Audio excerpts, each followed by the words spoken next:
What's up, guys and gals? My name is Splattercat, and welcome to our Friday series, Weekly Indie Newcomer, where we take a look at an indie game that has been super awesome over the course of the last week, and oh my god, am I excited about this game today. Like, seriously, this is one of those games that I just bought on a whim, and it turned out to be so much more incredible than I ever expected, that it blew my mind. Like, I've only played for like an hour and a half because the game is very, very simple and you die very, very quickly, but it's so much fun, and when I get a lot of time this weekend, I'm going to play it so much more. The game is called Savant Ascent by Teapots Studios. It's a really, really cool game in which it actually, in a lot of ways, it reminds me of old Neo Geo shooters. That's what it reminds me of, is an arcade game. And so basically what you'll see in just a minute when we start playing the game is that the game takes place from a fixed perspective. That is, you're looking at this mage character, and he bounces in between two locations. That's all you can do. You can move left, you can move right, or you can jump upwards and then land on the other platform. But there's a platform on the left, a platform on the right. You can transfer directly in between them in a linear fashion, or you can jump upwards in kind of like a concavity or I don't know, a convexity. I always forget. I always forget every single time, and I know that there's some kind of word tool here that I could use in order to remember, but I just haven't. So let's play so that I can show the game off, because it is a lot of fun. And honestly, this is probably going to be a really, really short weekly indie newcomer, because you really only need to see the game be played like one time. It doesn't have a whole lot of levels, it doesn't have an incredible amount of depth, but it just manages to be a really satisfying experience. So let's go for it. Alright, we're going to start on level 1, and I'm going to explain things as we go. Now, the game is very, very fast-paced, so I apologize if I move quickly, but there's a lot of things to explain. Maybe we'll do 2 runs. Maybe that's what we'll do, so that you can get a better feel for it. But the basic point of the game is to kill everything on screen and to grab the fragments of these CDs. Now, when you complete a CD with 4 fragments, you get a new special ability. And believe me when I say some levels are way easier if you have a CD than if you don't. So, for example, each one of these things unlocks like a major ability for you, like the ability to charge up your attacks, the ability to multi-fire a la Panzer Dragoon. Basically, you get a lot of really, really cool stuff from these CDs, and so some levels will be downright impossible to beat until you get the CDs, so just things to bear in mind along the way. Let's ride.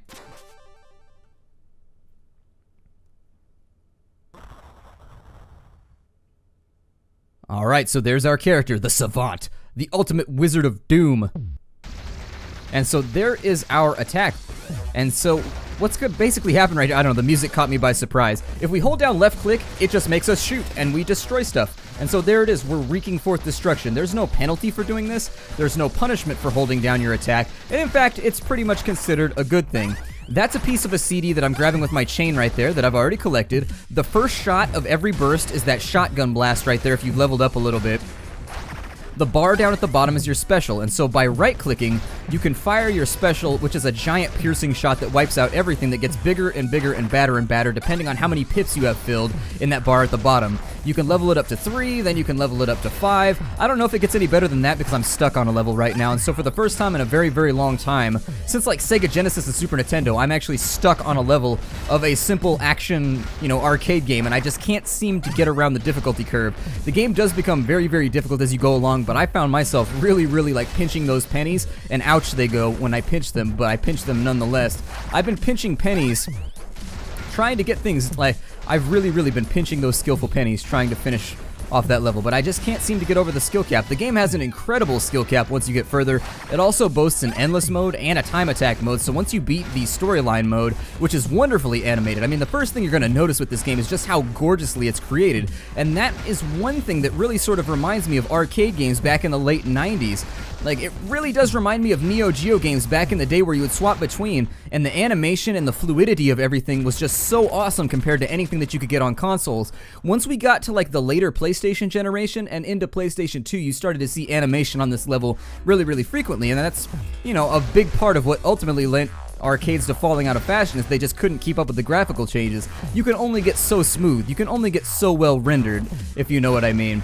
But this is basically the game, and every single level is going to get a little bit more difficult, but what I like about each level is going out of its way to teach you a new mechanic. So for example, this level right here is teaching you that you need to use that burst shot. Like, it is the #1 thing you have to use in this level in order to survive. You just burst shot a lot and you'll be perfectly fine.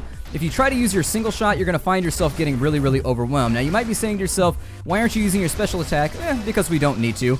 I'll show you what the jumps look like in just a second too, even though we don't really need to do them because I've out-leveled this area and we're just going to dominate it.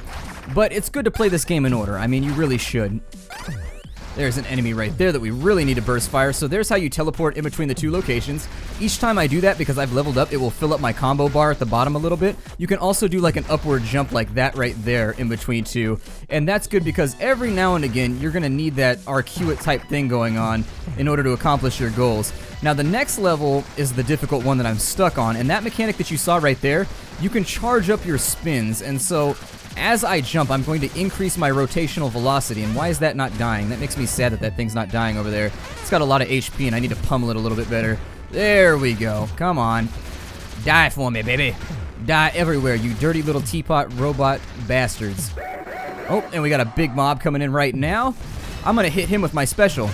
And so, bam, there it goes. That's going to get him out of my way for right now. I'm going to switch over to this side because we are getting a little bit overwhelmed. Oh my god, I almost took a hit right there, and I'd really prefer not to take a hit this early on in the game. It would really be appreciated. And so you see how I had to jump that right there? I probably could have handled that a little bit sooner, but I decided I was going to show off the jumping mechanic a little bit. I could also burst him down real fast with a special if I wanted to. In fact, that's what I'm going to do. I'll shotgun blast him down real fast. And then we'll finish off this little teapot over here. He's a little teapot, short and stout, but if he holds still long enough, we're going to blow his brains out. Oh, I'm talking too much where I'm not paying attention to my mechanics, so let me sit down here and annihilate everything real fast because I'm about to get rolled out on lickety-split style. And so welcome to the first boss. Now this game is really, really short, and so I do feel like I'm giving away a little bit of the magic, but really I think the real treasure in this game is the endless mode. Like the endless mode is utterly fantastic and allows you to compete on an upper level against all the other players in the game who have maxed out their characters too, and so you just get better and better and better. Now this boss is sort of interesting because this boss is a little bit deceitful. Like this boss seems like it's going to be difficult, but it actually isn't that difficult. Like you can burst it down in like a half a second if you've leveled up. But there's a second phase in which we will meet a corruption of one of our old video gaming friends. Or nemesis, depending on whether you're into Wario. That's right, we're gonna fight corrupted Mario. It's me, Mario.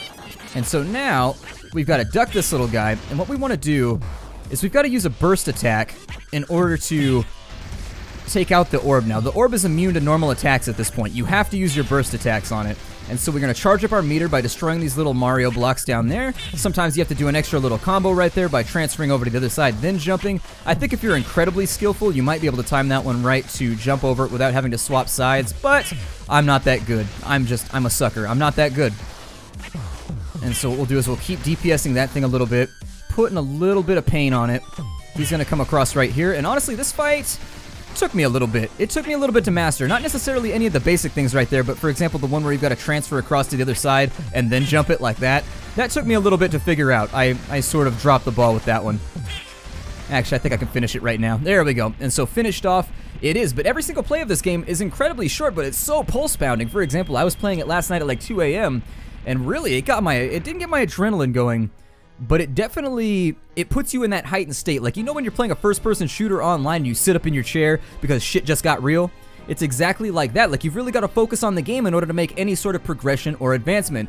In between in the storyline segments, you're going to get these lovely little animations that pop out. The soundtrack of the game is absolutely amazing if you're into chiptunes. It's really, really fantastic. And in fact, in a lot of ways, it reminds me of the sort of thing you would hear from, you know, like Anamanaguchi, or one of those bands that makes chiptunes for a lot of money, like professionally. And so the game really does have a fantastic soundtrack. So whoever the artist was that designed it all, kudos to you, my friend. You have done very, very well. I think for this level, I'm supposed to use my chain attack a lot, which is triggered by jumping a lot.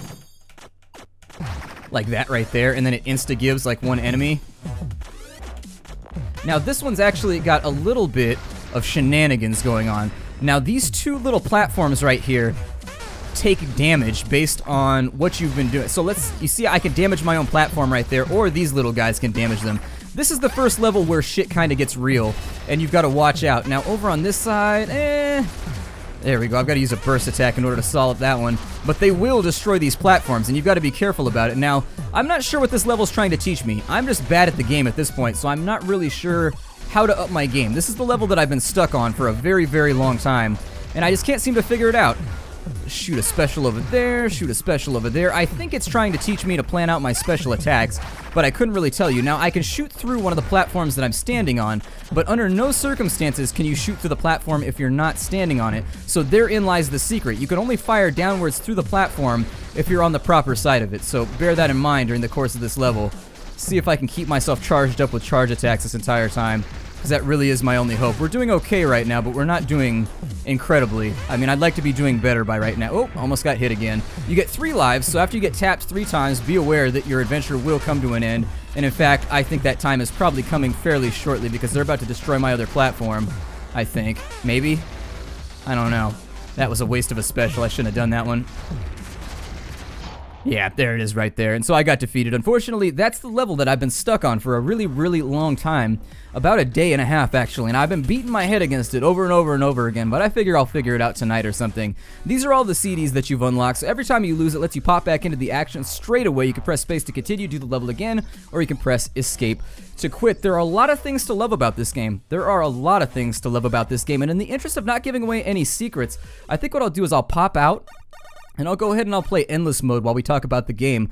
But there's just so many facets to this game that are just so absolutely wonderful that in a lot of ways, if you don't own this game and you like old arcade games, I don't know why this would not be in your Steam inventory. I mean, D-Pad has done such a tremendous job with the design of this game that I could really see this being played competitively, like people play Donkey Kong competitively, you know what I mean, trying to get the high score.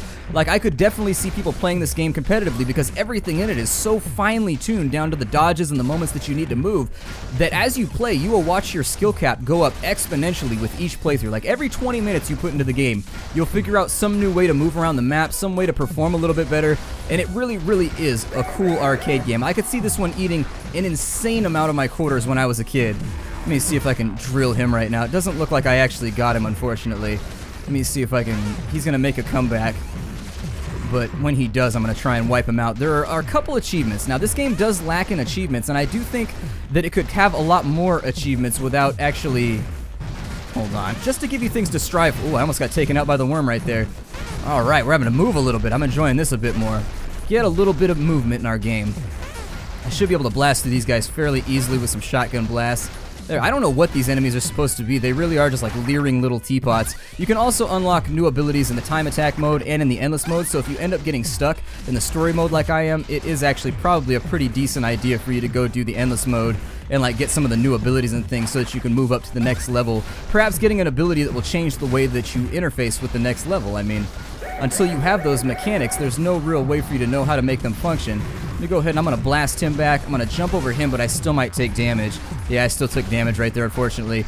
That was a pattern that I'm not accustomed to, and so as you get accustomed to the patterns, you'll know how to respond to them a little bit better, but up until you see those, unfortunately, you don't really know what to do with them. So, for example, I've seen the snakes right there crisscross as they did in the center of the screen, so I knew how to deal with it. I had to wait for them to get to the center, then special them. But with that other pattern, wasn't quite ready for it yet. Now, when my bar is at 5 and it's maxed out, I deal double damage from every shot of my little normal attacks right there, like just my normal little... I don't know, these little Gallic gun attacks that I'm doing or something.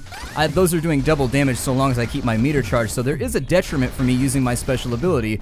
Namely, the enemies take a lot more damage and it becomes difficult to deal with them.